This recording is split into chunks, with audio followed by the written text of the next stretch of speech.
We're here today at the 61st meeting of the American Association of Neurological Surgeons in Boston, Massachusetts, and have a wonderful opportunity to be able to interview Professor Mario Brock. I've known Professor Brock for a long time. He's an outstanding leader in world neurosurgery and currently is president of the European Association of Neurological Surgeons, as well as being professor and chairman in Berlin in one of the most prestigious departments through history, I guess, and in the world. Everyone, I think, is interested when we interview someone like yourself about your background, where you were born, how you were raised, what your family was like. Could you give us some insight into that? My father and my mother, they were born both in Silesia. My father in Hirschberg, which now is called Jelena Gora, and my mother in Breslau, nowadays Wroclaw, which is also the place where Ottfried Förster worked. Yes. So it's the same hometown. And far before the war, my father, who had been a soldier in the First World War and who didn't want to go through all that again, he left Germany and he went to work in Rio de Janeiro. And he had a friend in Sao Paulo. And as usual, or better saying, as not uncommon in those days, people who were abroad married by correspondence. They they read advertisings and then they wrote to other people, and so this friend of his got acquainted to a woman in Germany whom he wished to marry and whom he brought to Brazil. And it was the task of my father to receive that woman in Rio, which was the port they came by ship, and to escort her to Sao Paulo to meet this friend of his, where she never arrived. So this is perhaps how things started. I don't know if the friendship lasted long after that, but that's the way it happened. So I grew up there, and I made my medical studies there. I had a very nice and problemless infancy, and my father and my mother offered all the opportunities I needed at that time. What was it that made you select medicine? Well, I don't know. I can tell you that at the age of 16, I was perfectly sure that I wished to become a neurosurgeon. No. Not a medical doctor, a neurosurgeon. Really? That was absolutely clear. Maybe some of the influence was a biology professor, a biology teacher I had in school, who was very clever from the didactic point of view and who understood extremely well how to evoke the interest of everybody in the class for biology, and especially the nervous system fascinated me quite a lot. And I never had interest in, well, lower forms of surgery. and this fascination for the nervous system has not changed. But you didn't have a role model as a surgeon or a physician, some doctor who made great influence on you. There are no medical So it was really people. An intellectual. Yes, I'm the first medical person in my family, and both my sons are not studying medicine. Did you have brothers and sisters? I have one brother who still lives in Rio. I have no sister.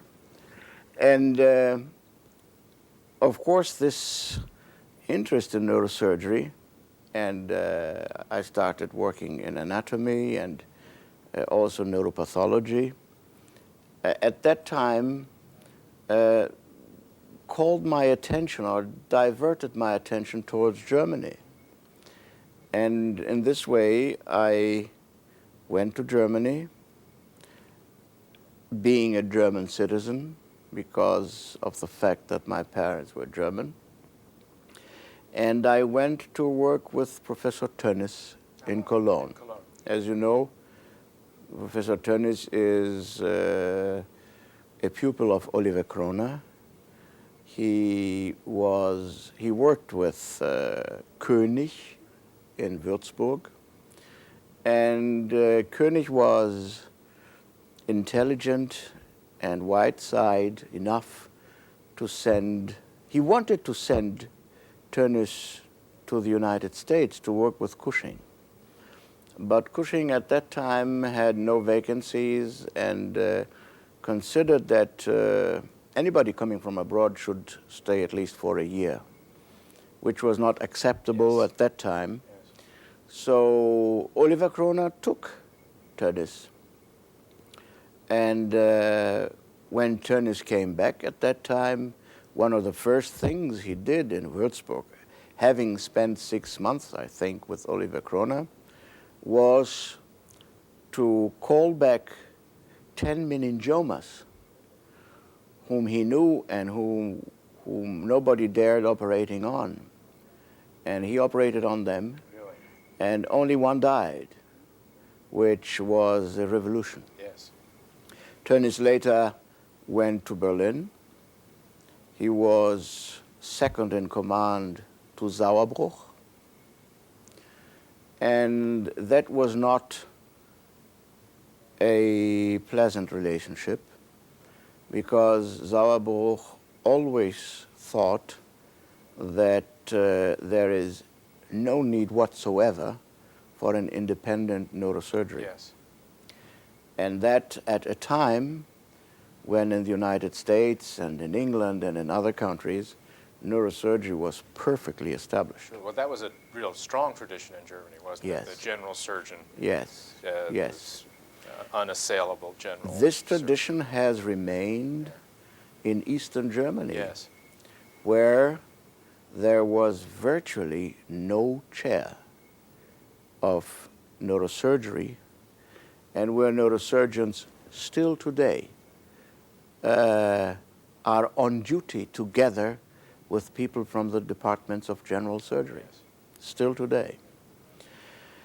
And so then Tonnis was offered a department, the first independent department in Berlin.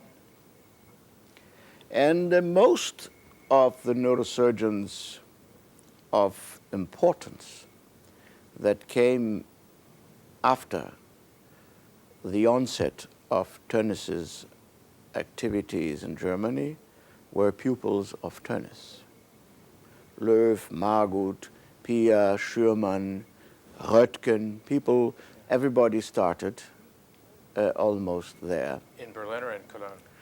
Oh, at that time it was in Berlin, but these people, of course, this was before the war. Yes.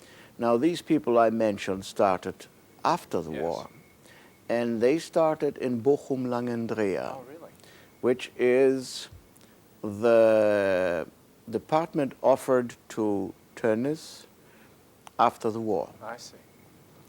And they all worked there. So Tonnis he founded the Zentralblatt für Neurochirurgie, which, as you know, is the oldest neurosurgical journal in the world, and which still exists, and which is very traditional. It was very nice working with Tonnis. Was he nice to you? Oh, Tonnis was very nice to me. He was always nice to the weak people. When there were problems during surgery, he would always blame the more experienced. Uh-huh. So if somebody didn't hold the spatula, which at that time we had to hold Sure. for hours and hours and hours, he would get infuriated by anything, but always towards the more experienced. And he was the patron of my doctoral thesis, which was on the surgical treatment of arteriovenous malformations in eloquent brain areas. And it was not without surprise that I saw that the committee of the World Federation under Dapian, who were in charge of classifying arteriovenous malformations, they did so by considering them an elliptic configuration, and they calculated the volume by half diameter times 3, which Yes. is how you calculate. And this is exactly the formula Which you did. which I used in 1964. That's remarkable. I was going to say, it's a very modern subject today. And isn't it? yes, Yeah. and I sent my doctoral thesis to them. They are quoting it now, That's but wonderful. it's exactly the same approach, which had not obtained any attention in between. So following my work in Cologne, I went back to work in Rio for a brief period. But obviously, having enjoyed the life and the way of working in Germany, I couldn't stay there. Sure. Not because I didn't feel well there, but because of lack of resources to accomplish the goals I had. Sure. How long was your training then? I know it was not traditional training like we have it now, where it's all specified. Oh no, then I went back.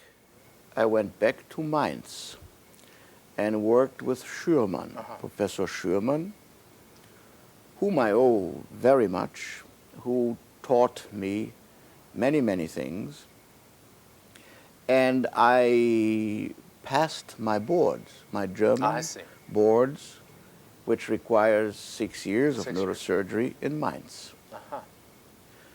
I must say that before going to Germany for the first time in '64, already during my medical studies in Rio, I worked in neurosurgery.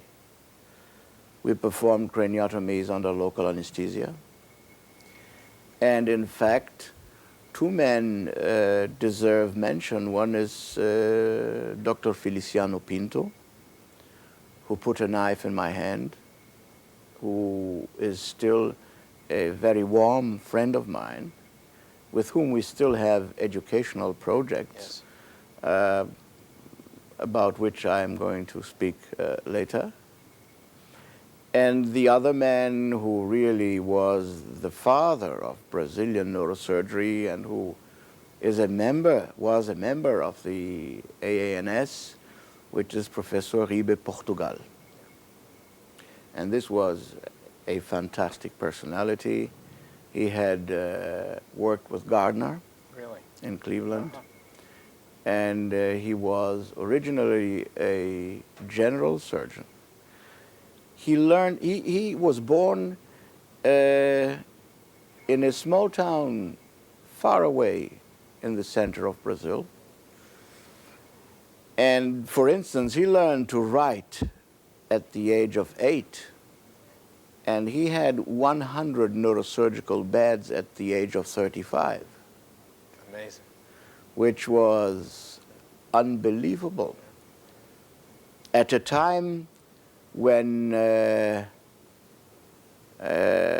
ruptured aneurysms, when an aneurysm ruptured intraoperatively and it became difficult to control, you used a mosquito on the aneurysm. I must say it has been a big privilege to see how neurosurgery has developed. It's remarkable, isn't it? Yeah. We have performed percutaneous cervical angiographies. We have pulled the X-ray plates. Right. Yes. We have held so many a patient's head during encephalography Yes. when the patient was vomiting. That's right. All that's of historical interest. Oh, this was Right. unbelievable. You mentioned Professor Förster when Yes. we were talking about Breslau. Yes. Was there still a feeling in your training and in your experience in Germany, a heritage from Förster and his contributions? It's very interesting. Really, Förster has made large contributions to neurosurgery, methodological, but not as concerns surgical procedures per se. He was not a very gifted surgeon. That was my understanding, yeah. He had been a neurologist, Right. and then he went to the war. He was a very bright man. He had been in Paris. Already at medical school, Heidenhain, one of his teachers, said that simply there is no grade high enough to give to Förster. Really? Yes. Wow. And coming back from the war, where he was, so to say, introduced into neurosurgery by dealing with peripheral nerve injuries, Yes. when he came back, he didn't return that topic, that field, to his surgeon, and he went on working. Yes. And even after having visited Cushing, when he came back, he still did not use bipolar or coagulation at all. Yeah. But still the impact was enormous due to his research.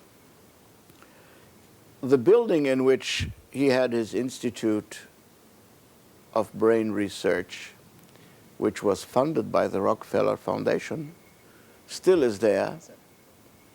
It's serving other purposes, unfortunately. But he has not one single pupil, Yes. as opposed to others such as Tonnis. Right. The same applied to another German neurosurgeon, which is Fedor Krause. Krause, yeah. Krause, who was originally interested in ophthalmology in Hamburg and came to Berlin. He achieved unbelievable things, and he had experience which was larger than Horsleys and other people in England at that time. And so that, unfortunately, Förster has left a lot of scientific achievements, but he has not left any pupil. Right. How were you introduced to microsurgery? I mean, we were just talking about how things have changed. And when did that come, and how did you get involved with your own microsurgical expertise? When the second in command to Professor Schurmann in Mainz, Professor Dietz, also one of the surgeons to whom I owe a lot, not only because of what I learned from him, but also because of what he let me do. Because when you have a boss, he has to fulfill, I think, several roles. One is, of course, the role of the teacher. He has to have things to offer to you which you can learn, which you can imitate, and which will serve as orientation. Both professionally and for life. I think information and education are the two topics. This is one side. But on the other hand, he must also let you thrive. Yes. And this was one of the great qualities, is one of the great qualities of Professor Dietz. So when Professor Dietz was appointed chairman of the newly founded Department of Neurosurgery in Hanover, at the University of Hanover, because there are two hospitals, two departments of neurosurgery. One is in the municipal hospital, and one is at the university medical school. So when he was appointed chairman, he asked me whether I wanted to join him as his second in command. And we started from zero. They were building the building, and 2 months ago there was a party for the retirement of Professor Dietz, and I delivered a lecture on those times, and we really started in one room. And the first worries were to order paper and to order stamps and to look for a chair and where are we going to sit. And in fact, it was the dentist who gave us a room he didn't need, where we put our table and where we started. That time, when we still had time, and I tell you, it was a hard work, it was a lot of pleasure. We had meetings we organized, we had dozens of colleagues from abroad who came.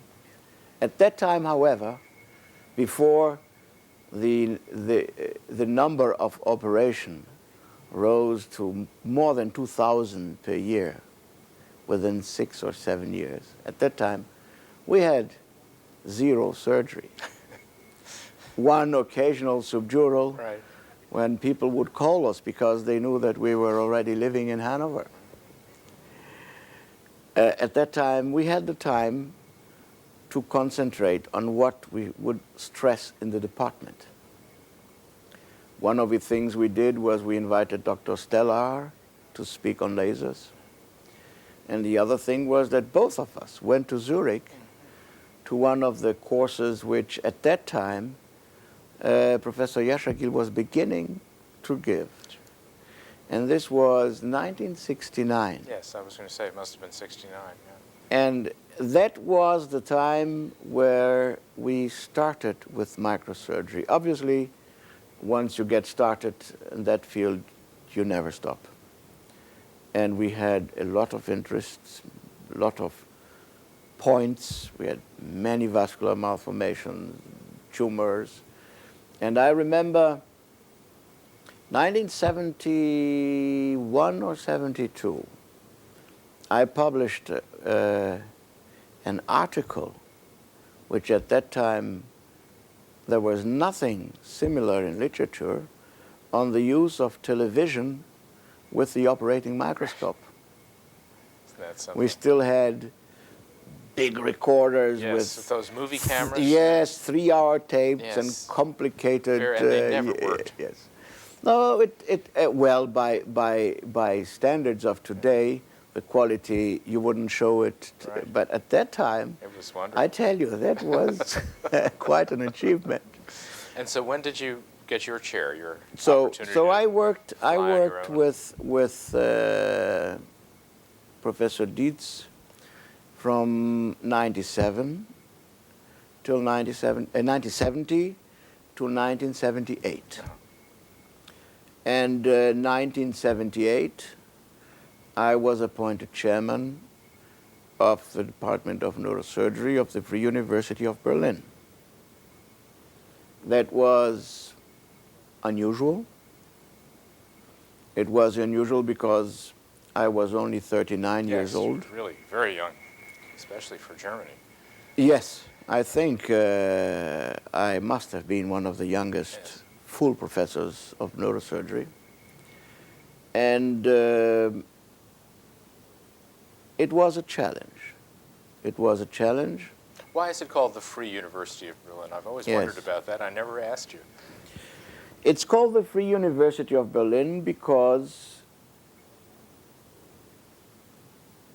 about 1968, no, even earlier,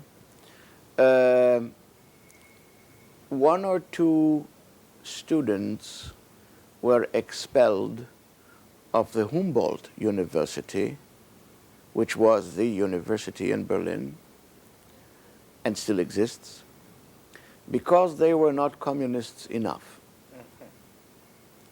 So at that moment, the people decided to found a new university, which was in the western part of the city.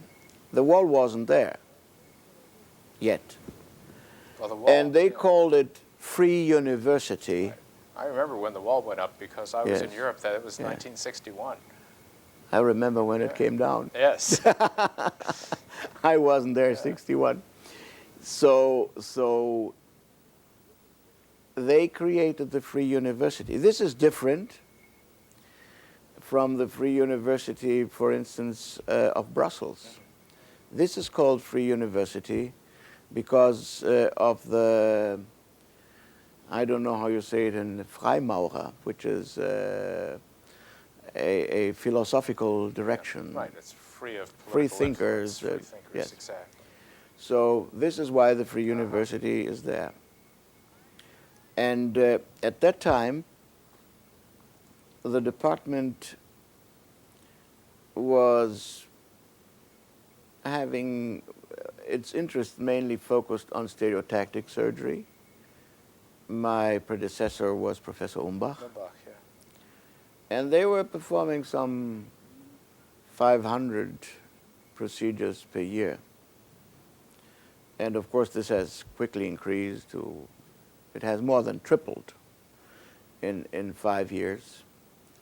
The market was there.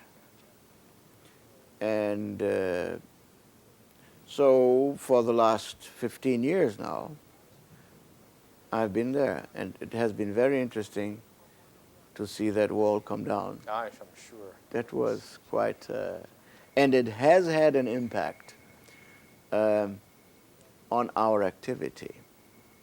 Because you must understand that Berlin is in the center of the former Eastern Germany, in the center. And that West Berlin was isolated by a wall all around. And East Berlin was the capital. And if you do not take into account Berlin, in which at present there are seven departments of neurosurgery, units of neurosurgery, some of which quite small. But if you don't think of Berlin, the next department of neurosurgery is 120 kilometers away, all around. There is nothing. And of course, when the wall was there, these people converged to East Berlin. Sure.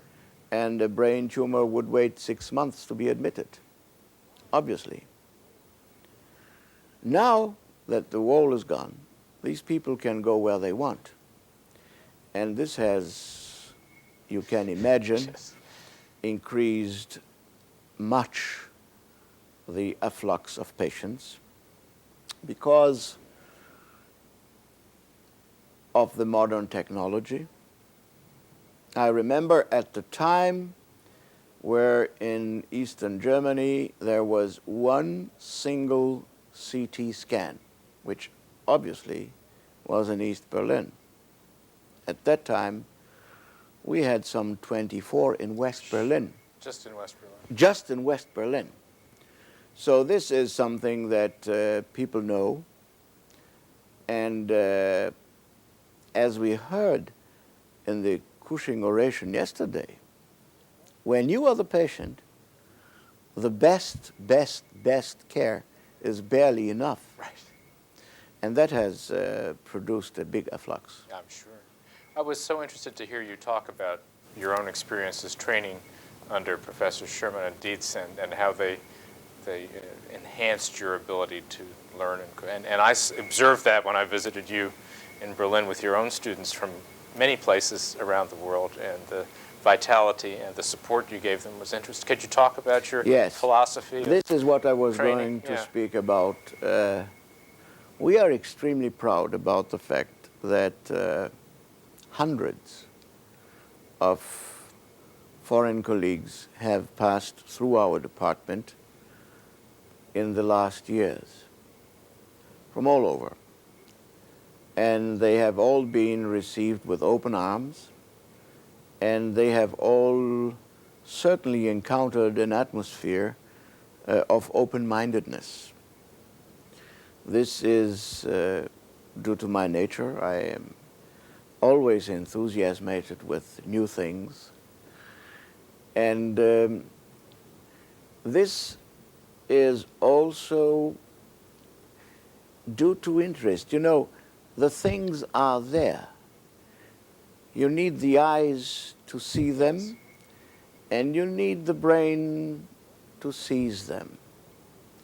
One of the first things when I came to Berlin was to inform myself whether the city had programs of scholarships for foreign people. And yes, they said, and at that time there was a lot of money, and the government of Berlin was interested in bringing people in to keep vivid the image of the city around the world. I remember that. So they had individual scholarships, and they had groups.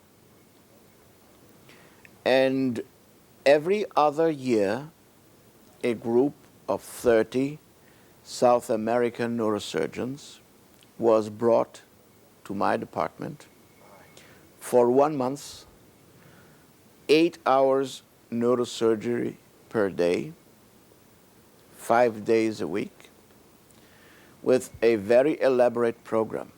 We had in the morning 4 groups of 6 people, 6 in the operating theater, 6 operating on the cadaver, 6 in neuropathology, and 6 in neuroradiology.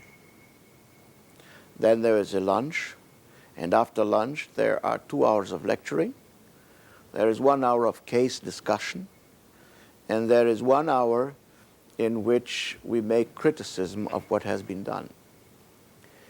These courses, called Modern Methods in Neurosurgery, MM is the abbreviation, they have taken place 5 times at intervals of 2 years. So this by itself makes 150 people. That's wonderful. And Dr. Feliciano Pinto has been the tutor. He has accompanied these people.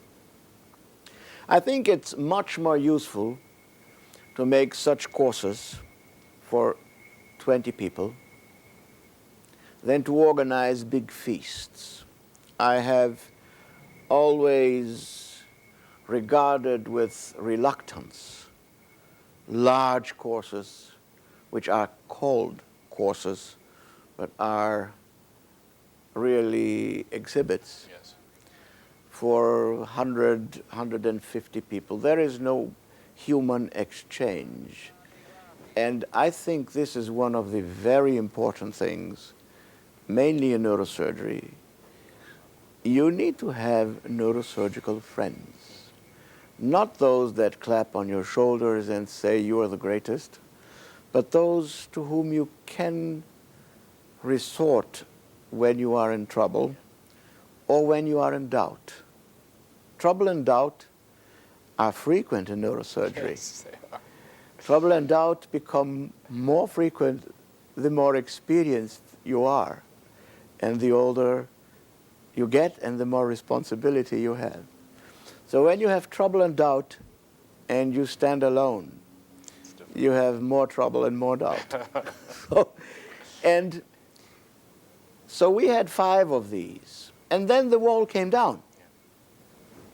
Curiously, the wall came down on November 9, 1989, at a moment when we were having a symposium on the artificial disc. And the not unexpected news that the wall was open exploded in the middle of our banquet. And it was the end of the banquet, because everybody had an outburst of joy, Sure. and everybody went to the wall to be on top of it. Really? That was an unbelievable, an absolutely unbelievable night. And the next day, 800,000 people came into West Berlin coming from East. 800,000 people in one city on one day. This is something which really is very hard to imagine. Yes, yes. All streets were crowded. Yes. And the radio was saying, now we need some more coffee at the corner of street so-and-so, we need some blankets.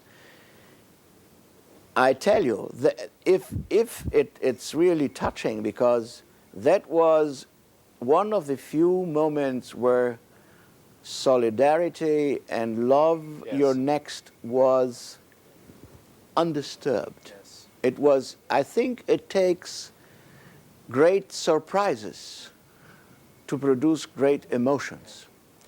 And everybody, when I look at the videotapes of that day, and there are many, you cannot avoid being very touched by that. Were you aware at the time that this might be the beginning of the end of the communist ideology? Oh, yes. Yes. Oh, yes. So what has happened since is no surprise. Yes. This was no surprise. It was surprising that it came so quick. Yes. And it was surprising that it came peacefully. You know, 1 week prior to the opening of the wall, you would be shot. Yes. Oh, right. I remember. And suddenly the wall opens, and nobody shoots. And I remember that at that time, every citizen from East Germany coming to West Germany had the right to receive 100 marks. Yes. That was a way of helping them, because they were let out with nothing. That was a terrible state. Independently of what people may say, it was not human. You know, if you were 18 years old in East Germany and you applied to leave the country, the next day you would have lost your job and your family, and your career was over. If, however, you were 18 years old and you had a glioblastoma, you would be on my ward the next day. So that was the way that country treated its children. Unbelievable. So that night, the banks, all banks in Berlin, stayed open all night. And there were continuous flights from the central bank in Frankfurt during the night to Berlin to fly in the bills. There was not money enough. 800,000 people times 100 marks. So that was very, and at that moment, to come back at that moment, we were perfectly aware, I was perfectly aware of the impact that would have on my department. Yes, yes. Let me ask you, as you constructed your department and developed its areas of expertise, how did you decide where to put your energies clinically and in the laboratory? Do you want an honest answer? Everywhere. No. Well, no, really, weren't you one of the pioneers on the continent to do spine surgery? I mean, yes. Before you really pushed it, I don't think you spine surgery. You have to dance according to the music. While in Hanover, you see, it was very interesting. If I look back, in Mainz, I was very much engaged in cerebral blood flow, to speak about energies. So when I got engaged to the girl who later became my wife, we made an engagement trip which was to Copenhagen, at which time I got the equipment for experimental CBF measurements, which was manufactured in Copenhagen by the technician of Niels Lassen. Yes. Niels Lassen and David Ingvar were two men with whom I worked and from whom I learned tremendously. And Walter Obrist and Tom Langford. These are the people of that time. Sure. 64, Lund, Copenhagen. So with my fiancée, I got the experimental equipment. And 1 year later, when we married, again, my trip was to Copenhagen, because then I had to pick up the equipment for measurements in man. So the energy was always canalized in that way. And to come back to surgery. So then, at that time, that was the thing to do when that had interested me. And being a very young resident, I would be unable to operate on aneurysms. So I said, there is something in which I can be useful and important. Useful and important. Then I went to Hanover and I shifted to intracranial pressure, which was the obvious continuation, because first, CBF was getting too pharmacological and too experimental. And second, when the first guy asked me, following one of my lectures on isotope clearance curves in brain tumors, whether I was a nuclear physicist, I thought it was time to stop and, and show where my identity is. So I gave up, scared to death, cerebral blood flow, and went into the next, which was intracranial pressure. It was a logical continuation. Sure. And when I then had all opportunities to operate what I wanted in Hanover and came to Berlin, the material available were disc patients. And there were not so many tumors and not so many vascular problems due to the fact that there was the wall. So there was a limited population, and it was obvious that you had to stress on a topic which, despite a limited population, would offer a sufficient amount of patients. So we went on with spinal surgery, now focusing on that, and we went to percutaneous methodology. We developed own methods. This now is, again, drifting back. Not that we are not interested. We have people working on that. But now we have many, many, many tumors. So we are now concentrating on neuro-oncology, gene therapy, and other forms. We have a strong group working on that. We are concentrating on laser thermotherapy of brain tumors. We have not started, but it's a matter of days. By introducing a 16-meter-long fiber optic and denaturating the tumor. We are concentrating on bilateral neuromas. We have a very close relationship with the Neurofibromatosis Society in Germany. And in fact, the neurofibromatosis gene has been cloned just a month ago, and we are engaging into the genetics of that. So these are the shifting interests according to what really you like and your co-workers like. It's useless trying to press them into anything.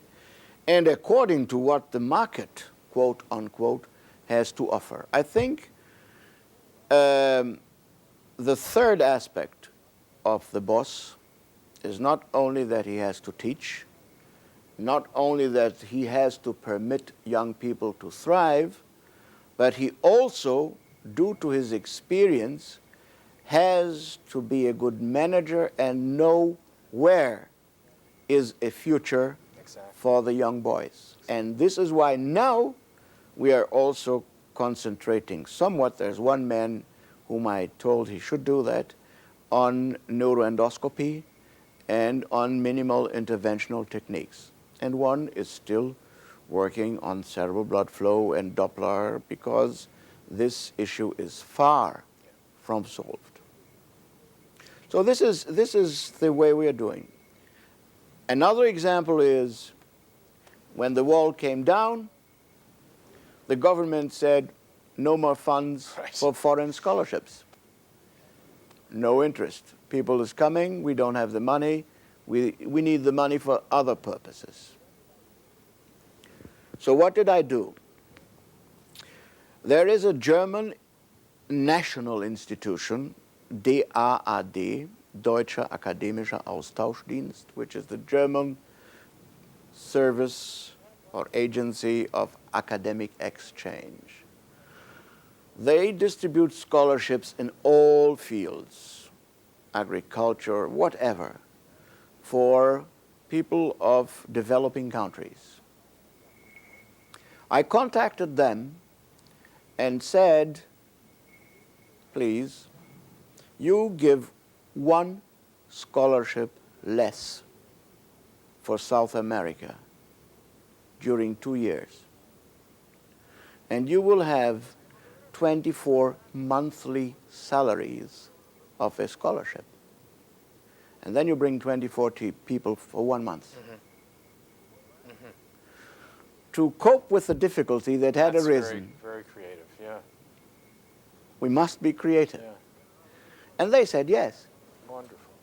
So again, now in July, we will have 24 South Americans coming, and they will come with one tutor, which will be Feliciano Pinto again. Again, really. And that was the problem, because they said, no problem, we will give 24 monthly salaries for 24 young neurosurgeons, but we cannot give a scholarship for somebody who is over 60. So I contacted the Berlin government and said, now they are taking care of the 24 people, couldn't you take care of the tutor?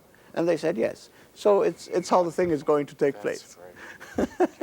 Tell me, now that you have the presidency of the European Association, give us a view of the evolution of neurosurgery in Europe as a whole. Oh, this is stuff for another hour. I know. As you know, the European Association of Neurosurgical Societies is one of my beloved childs. I have worked for this 20 years. I've been chairman of the training committee. I have been vice president. Now I am president.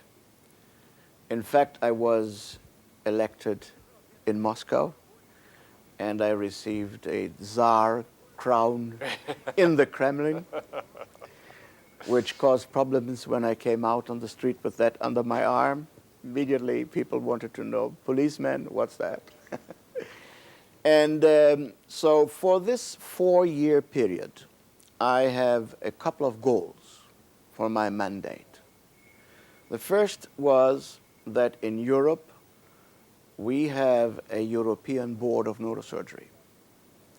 We have established contact with the European community, and thanks to the effort of Brackmann and Cagliao, who are giants of the EANS, and of course of other names, Jean-Brier, Zamat, I cannot really quote all of them, but they all know that we all love them. So one of the goals is that. In fact, in Jerusalem, we had the first preliminary examination. It will be very much alike the board in the United States. Yes. And the distant aim is that it be equivalent and perhaps exchangeable someday when the world becomes even smaller. So we had the first multiple choice preliminary examination, official, everything. It was evaluated by the computer of the University of Jerusalem on occasion of the course of neurosurgery in Jerusalem. You know, for 20 years, the EANS has been making yearly courses at a different place every year so that young neurosurgeons in different countries meet the people. And it's 1 week, it's a different topic, 5 topics close one cycle, and during this week, the lecturers live in the same place with the trainees, and there is a man-to-man contact. It is not permitted for the lecturers, not for the trainees, to come accompanied. So it's really like in a monastery. It's just us working all the time and getting to know each other. This is a tremendous achievement. You know, I am from a time where it was strictly forbidden to visit another department. Yes. If my boss knew that I had gone to another department, that could mean anything, including the end of my career. So now the bosses are proud and are keen that the youngsters meet each other to build a homogeneous, a solid Europe. Yes. So, and the second course, the second examination, which is practical, which will take 6 hours, just like in the United States, will take place in Finland next year during the yearly winter meeting of the EANS, which is organized by one vice president. And in Finland, because we need 2 years in between the first multiple choice, of which only 33% passed, 66% failed. And it was in English, I It assume, was so all in English. It's the official language. It's all in English. It was evaluated by the computer of the University of Jerusalem. And the quality of the questions, which were largely put up by Brackman and Douglas Miller, who has the experience from here and from Edinburgh, was considered very good. The index of efficiency was 0.89. Whatever that means, we were congratulated. So when I took over in Moscow, I said, the goals for the coming 4 years are, first, we need an European board. Second, we need a permanent office. The firm must have an address. We have a permanent office. It's 1 month now that we have it. Again, thanks to men like Cagliau. It is in Brussels. It is in the building of the Union Européenne de Médecins Spécialistes, which is the roof organization of European specialists. And the third goal is that we need a solid financial basis. Yes, that's always the point. And if I have anything to say, this basis, which will serve to run the matters of the EANS, you must understand that the AANS, the double ANS, has some 3,000 members and has a budget of $5 million or more per year and has an army of people working. There are 10,000 neurosurgeons in Europe, and the business for these 10,000 people are being run by a dozen of amateurs on a honorary basis. Exactly, voluntary. So we have the boards. We have the office. We want to raise 100,000 marks, which is not too much, of which we almost have half of it. And I hope that the European Congress of Neurosurgery in May '95 in Berlin will also give some money, because if, as I said, if I have something to say, I want my successor to spend that money running the matters professionally and concentrating on public relations. I don't think we have time, not here, not there, to wait until the man on the street subscribes the Journal of Neurosurgery to know what we have to offer. Exactly. We must choose the media that will reach him. And this is for the protection of our profession. Well, the plans really sound wonderful, and I think anyone who sees this interview sees the man who can carry them to fruition. Berlin has been a historic place for neurosurgery, with von Bergmann to begin with, and then Krause, and as you mentioned, the Tonnis and your predecessors. But it's a real pleasure to know that you're there, that European neurosurgery is so strong and has such a bright future, and we really thank you for this opportunity to hear about it. Thank you. Thank you, Professor Brock. Thank you, too.